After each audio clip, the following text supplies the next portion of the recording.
वज़ीर-ए-आज़म इमरान खान ने कहा है कि सिविल और फौजदारी कवानीन में इस्लाहात ला रहे हैं। इस्लाहात से अदालतों पर मुकदमात का बोझ कम हो जाएगा।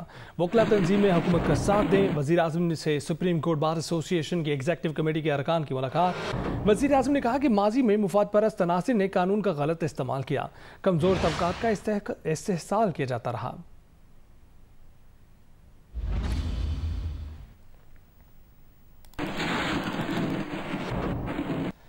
जियो न्यूज़ की प्रोग्राम कैपिटल टॉक में वफाकी वज़ीर शिबली फराज ने इलेक्ट्रॉनिक वोटिंग मशीन मुशाहिदे के लिए पेश कर दी। अपोजिशन रहनुमाओं मुस्तफ़ा नवाज खोखर और एहसन इकबाल ने मशीन को मुस्तरद कर दिया। कहा कि मशीन में मेमोरी कार्ड या चिप की तब्दीली धांधली की वजह बन सकती है। जब वज़ीर आज़म का फ़ोन हैक हो सकता है तो ये मशीन भी हैक हो सकती है। शिबली फराज बोले कि मशीन टेम्पर नहीं हो सकती। ये कहना गलत है कि हम मशीन धांधली के लिए ला रहे हैं। फराज साहब जरा काइंडली बताइएगा कि ये डाला कैसे जाता है वोटर्स का। सर इसमें सबसे पहले प्रोसेस है जो इलेक्शन कमीशन ने अभी हमसे ये लिया नहीं है, पर हम लोगों ने ये पहले रेडी किया हुआ वोटर वेरिफिकेशन, जिसके ऊपर बुनियादी सारे सवाल उठ रहे हैं कि वोटर वेरिफिकेशन पुराने निज़ाम से होगी, उसी में सारी रेगिंग हो सकती है। जी मैं आपकी बात बिल्कुल सर भाई माजरत चाहता हूँ, बहुत माजरत चाहता हूँ, हाथ बंदे हुए आपके साथ। जी जी एहसन साहब ने कहा we would have found it reassuring कि यही गुफ्तगू अगर ईसीपी कर रहा होता। ये मेरे भाई ने बहुत अच्छा काम किया होगा, इन्होंने बहुत अच्छी मेहनत के साथ इनकी सारी टीम ने ये मशीन तैयार की होगी।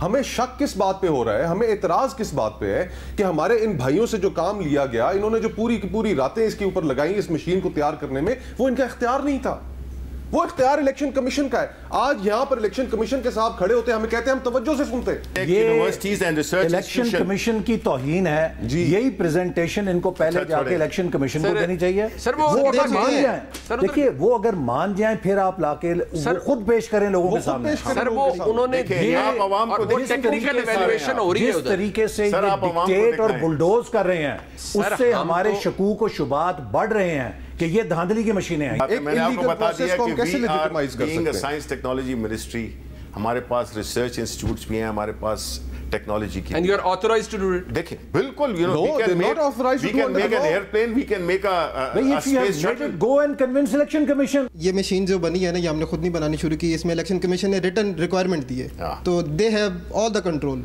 जो चीजें भी हैं वो उनकी रिकमेंडेशन, सारी कंडीशंस जो उन्होंने दी है उसके मुताबिक हमने खुद नहीं शुरू किया। चले आपकी इस मशीन की अप्रूवल का लेटर दिया आपको कि ये हमारे मेयार के ऊपर पूरी उतरती है, हमें बनाने का दिया है। जब तक उनकी अप्रूवल नहीं होती कि हम इस मशीन को अप्रूव करते हैं, आई एम नॉट इंटरेस्टेड। 2 हफ्ते पहले ईसीपी कमेटी में हमारे सामने इलेक्टोरल रिफॉर्म्स जो देखी जा रही थी उसमें ये कह चुका है कि जी कि हम इसके हक में नहीं।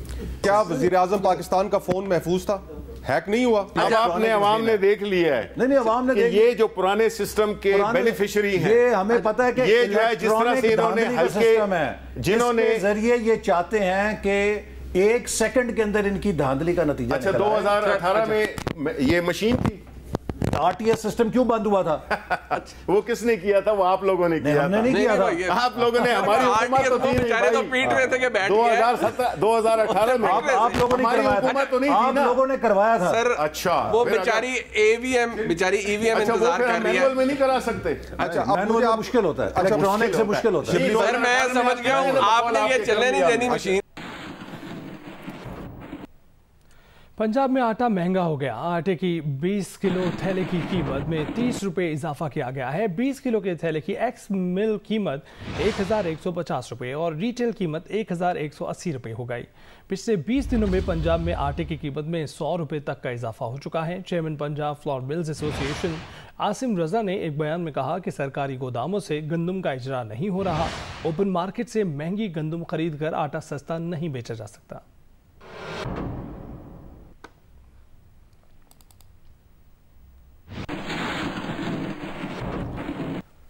रुक करते हैं अमेरिका का, जिसके शहर न्यूयॉर्क में तूफान आइडा के बाद सैलाबी रैलों का राज है। न्यूयॉर्क में सबवे स्टेशन, एयरपोर्ट, नदी नालों में तब्दील हो गए हैं, सड़कें दरिया बन गई हैं। शहर में सबवे स्टेशन बंद कर दिए गए हैं। मुख्तलिफ वाक़यात में अब तक 25 अफराद जान से भी चले गए। शहर में हंगामी हालत नाफिज कर दी गई है। अमरीका की कई दीगर रियासतें भी समुद्री तूफान आइडा की जद में है। तफसीलात जानते हैं इस वक्त न्यूयॉर्क में ही मौजूद जियो न्यूज़ के नुमाइंदे अजीम मियाँ से। अजीम मियाँ बताइएगा इस हवाले से मजीद क्या अपडेट्स हैं आपके पास? जी सिर्फ शहर न्यूयॉर्क ही में जो है ये इमरजेंसी डिक्लेयर नहीं हुई। फिलाडेल्फिया जो कि रियासत पेंसिल्वेनिया में है, वहां से लेकर न्यू जर्सी और न्यू जर्सी से न्यूयॉर्क, बल्कि इसे इस तूफान को कहा जा रहा है कि बाल्टीमोर टू बॉस्टन, ये तबाही फैल गया है हर जगह और चंद घंटों के अंदर ये तबाही हुई है। रात जो है वो इंतहाई तेज बारिश जो है वो 3 इंच से लेकर 8 इंच तक मुख्तलिफ जगहों पे गिरी और उसकी वजह से शहर में जो है वो सैलाब पूरा आ गया और सबवे का जो है, सबवे के स्टेशन जो हैं वो भी पानी में डूब गए। सबवे सिस्टम को बंद करना पड़ा, MTA को बंद करना पड़ा और मतलब उसके अलावा जो है शहर में ट्रांसपोर्ट का ये हाल है कि कनाडा तक जाने वाला जो हाईवे 87 कहलाता है उस पर सैकड़ों ट्रक, ट्रेलर्स, बसें और गाड़ियां जो हैं लोगों को छोड़कर पनाह के लिए भागना पड़ा क्योंकि वो सैलाब से फ्लडेड है।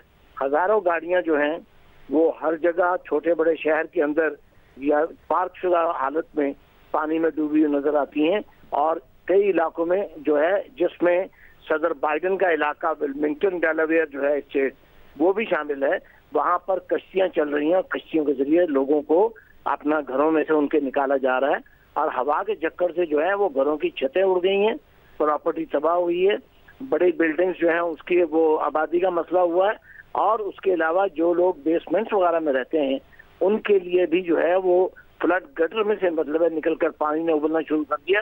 उसकी वजह ये थी कि सीवरेज सिस्टम जो है उसने बिल्कुल जवाब दे दिया। वो शहर का सारा सीवरेज सिस्टम जो है वो नाकारा रात हो गया था जब तक ये बारिश होती रही। उसके बाद में कहीं से निकासी हुई, लेकिन अभी भी शहर की शाहराहों पर, कौमी शाहराहों पर, इंटर स्टेट हाईवेज पर सब जगह जो है वो फ्लड की कैफियत तारी है और बहुत सारी जगह पर जमीनी रास्ता भी खत्म हो गया हुआ है।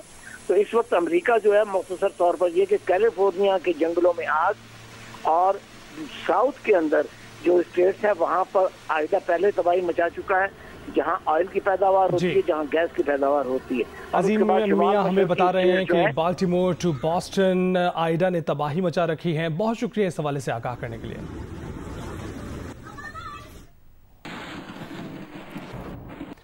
अमेरिका निकल गया, नए अफगानिस्तान की तरक्की अब चीन के हाथ में है। अफगान तालिबान ने 2 टोक ऐलान कर दिया। तालिबी मीडिया से गुफ्तगू में तालिबान तर्जुमान ज़बीउल्लाह मुजाहिद ने कहा कि अफगानिस्तान का मुस्तकबिल चीन के हाथों में है। नया अफगानिस्तान अपनी मईशत की बहाली, तामीर नौ के लिए चीन की मदद लेगा। 1 बेल्ट 1 रोड खित्ते से गुजरने वाले सिल्क रोड की बहाली का संग मील है। तांबे के वाफर ज़खायर चीनी दोस्तों की मदद से अफगानिस्तान की तरक्की के लिए इस्तेमाल किए जाएंगे। ज़बीउल्लाह मुजाहिद ने वाज़ेह तौर पर कहा कि ख़वातीन अफगान मुआशरे की नाकाबिल तस्खीर हीरो हैं। ख़वातीन तमाम शोबाह ज़िंदगी में अहम किरदार अदा कर सकती हैं। यूनिवर्सिटियों में ख़वातीन की तालीम हासिल करने पर कोई रोक टोक नहीं होगी। ख़वातीन शरई हदूद में रहते हुए सरकारी महकमों में किरदार अदा कर सकेंगी। ताहम आने वाली हुकूमत में ख़वातीन की बतौर वज़ीर तकर्री खारिज से इम्कान है।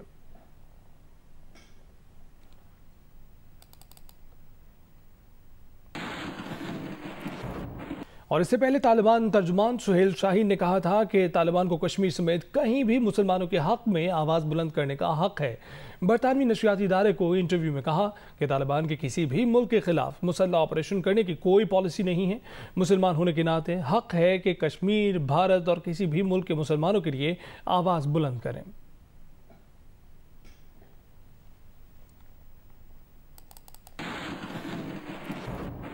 अफगानिस्तान की वादी पंजशेर में तालिबान और अहमद मसूद की फोर्सेस में लड़ाई जारी है। दोनों जानिब से एक दूसरे के भारी जानी नुकसान के दावे किए जा रहे हैं।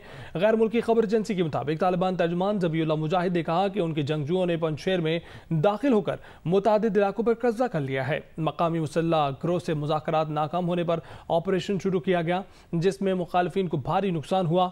अफगान कौमी मुज़ाहमती तहरीक के तर्जुमान ने कहा कि तमाम दरों और दाखिली रास्तों पर उनका कब्जा है और वादी के दाखिली इलाके ज़िला शतुल में कब्जे के लिए तालिबान की कोशिशों को नाकाम बना दिया गया है। तर्जुमान के मुताबिक रवा हफ्ते के आगाज़ में जब से लड़ाई शुरू हुई है, 2 मकामात पर तालिबान के जंगजुओं की बड़ी तादाद को निशाना बनाया गया है। तालिबान का कहना था कि पंजशेर वादी का 4 तरफ से घेराव कर लिया गया है और बागियों की कामयाबी नामुमकिन है। बागियों ने हथियार डालने से इनकार कर दिया है।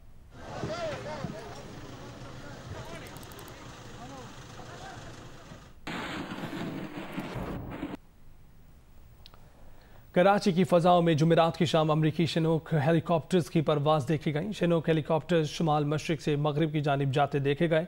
3 शनूक हेलीकॉप्टर्स एक फॉर्मेशन में परवाज़ कर रहे थे।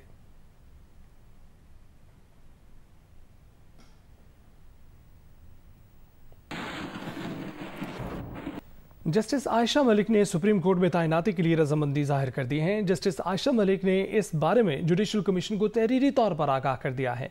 जस्टिस आयशा मलिक की नामजदगी के लिए जुडिशल कमीशन का इजलास 9 सितंबर को होगा। Justice Ayesha Malik supreme court में तैनात होने वाली पहली खातून जज होंगे।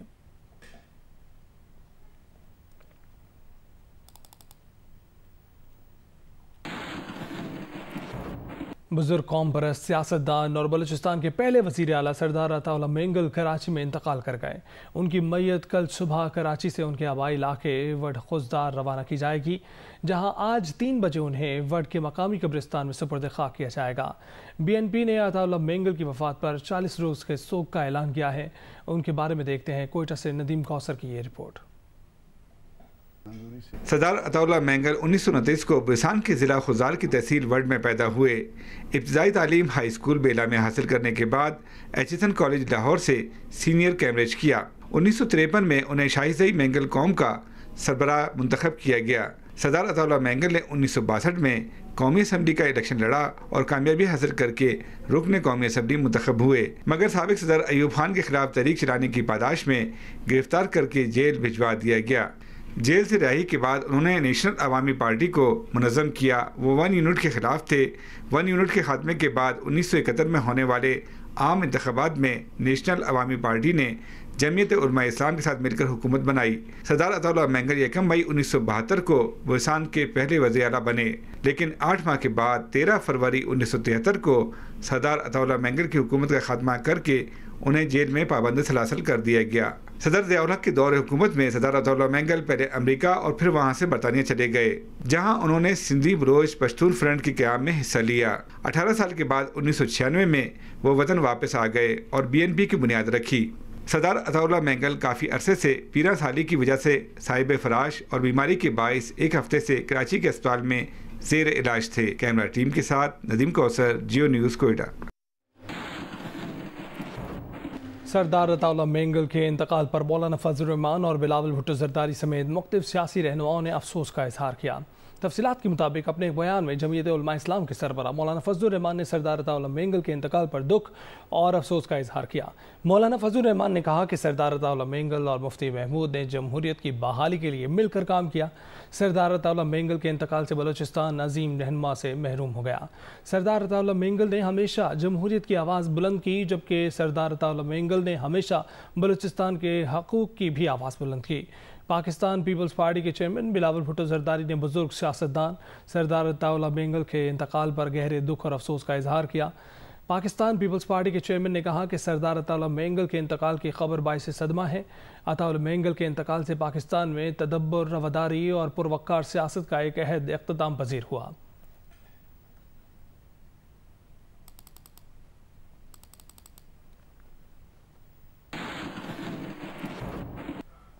जियो न्यूज़ के प्रोग्राम आज शाहजेब खानज़दा की रिपोर्ट में इंकशाफ हुआ है कि PSO को अक्टूबर के टेंडर के लिए LNG का कोई सप्लायर ही नहीं मिला। PLL ने 5 कार्गोज का टेंडर दोबारा किया तो फिर 30% का रेट मिला। प्रोग्राम आज शाहजेब खानज़दा के साथ में बताया गया कि वज़ारत पेट्रोलियम की नाअहली की वजह से सितंबर, अक्टूबर और नवंबर में मुल्क के खजाने को $500 मिलियन नुकसान के खदशात दुरुस्त साबित होने लगे हैं। ये कीमत आवाम को महंगी बिजली और महंगी CNG की सूरत में अदा करनी पड़ेगी। हमने बता दिया था कि सिर्फ 3 माह के 13 LNG कार्गोस पर मुल्क को $500 मिलियन के नुकसान का सामना है। PSO ने सितंबर के लिए एक बिड $17.8 यानी 24.5% के स्लोप पर मंजूर कर ली है। PLL ने 7 में से 5 कार्गोस के टेंडर दोबारा कर दिए और मुमकिना तौर पर अक्टूबर के लिए $17.1 और $17.53 की बिड्स कबूल कर ली हैं नवंबर की। और हमने आपको कल के प्रोग्राम में बताया था कि सिर्फ इन 3 कार्गोस पर चंद माह देर करने की वजह से $100 मिलियन इजाफी अदा करना होंगे। मगर आज जो सूरत हाल सामने आई है वो मजीद अफसोसनाक नजर आ रही है, क्योंकि PSO ने 22 से 24 अक्टूबर की डिलीवरी विंडो के लिए टेंडर किया तो कोई सप्लायर ही नहीं मिला। यानी एक बढ़ती हुई हाई डिमांड मार्केट में सब पता होने के बावजूद इतनी देर की गई कि LNG का कोई सप्लायर नहीं आया। और PLL ने जब आज दोबारा 5 कार्गोज का टेंडर किया तो $19.8 से $20.9 यानी तकरीबन 30% तक का स्लोप मिला है। PSO को महंगी कीमत पर LNG नहीं मिली, यानी फर्नेस ऑयल से महंगी बिजली पैदा होगी और नवंबर के लिए PLL के पास कोई ऑप्शन नहीं है। इतनी महंगी LNG लेंगे तो और महंगी बिजली पैदा होगी, नहीं लेंगे तो फर्नेस ऑयल से महंगी बिजली पैदा होगी और सर्दियों में गैस का बहरान अलग पैदा होने का खदशा है। यानी सिर्फ 3 माह के 13 LNG कार्गोज में मुल्क को $500 मिलियन के जिस मुमकिन नुकसान की हमने गुज़िश्ता प्रोग्राम्स में बात की थी, वज़ारत पेट्रोलियम की नाअहली से वो दुरुस्त होती नजर आ रही है। अब हम तैयार हो जाएं, क्योंकि यह कीमत उन्हें महंगी बिजली और महंगी CNG की सूरत में अदा करनी पड़ेगी। पहले ही सिर्फ जुलाई के महीने में सिर्फ फ्यूल एडजस्टमेंट की मद में आवाम को ₹1.37 फी यूनिट इजाफी अदा करना होंगे। और कल नेपरा ने भी ये कहा कि महंगी LNG की खरीदारी की वजह से आवाम को सिर्फ जुलाई के महीने में 9 अरब 60 करोड़ रुपए का बोझ बर्दाश्त करना होगा। और अफसोस की बात यह है कि अगस्त, सितंबर, अक्टूबर और नवंबर के लिए ये बोझ और ज्यादा होगा, क्योंकि वज़ारत पेट्रोलियम की नाअहलियों की वजह से मुल्क का ज़र मुबादला अलग ज़ाया हो रहा है और आवाम को मजीद महंगाई अलग भुगतनी पड़ रही है। हमने इस पर बात करने के लिए वज़ीर तवानाई हम्माद अजहर को दावत दी, मगर उन्होंने जवाब नहीं दिया। सईद अली गिलानी के इंतकाल पर पाकिस्तान में सरकारी सतह पर यौम सोग मनाया गया। तमाम सरकारी इमारतों पर कौमी परचम सरनिगू रहा। वज़ीर आज़म इमरान खान ने कहा कि सैयद अली गिलानी के ये अल्फाज हमें याद रहेंगे कि हम पाकिस्तानी हैं, पाकिस्तान हमारा है।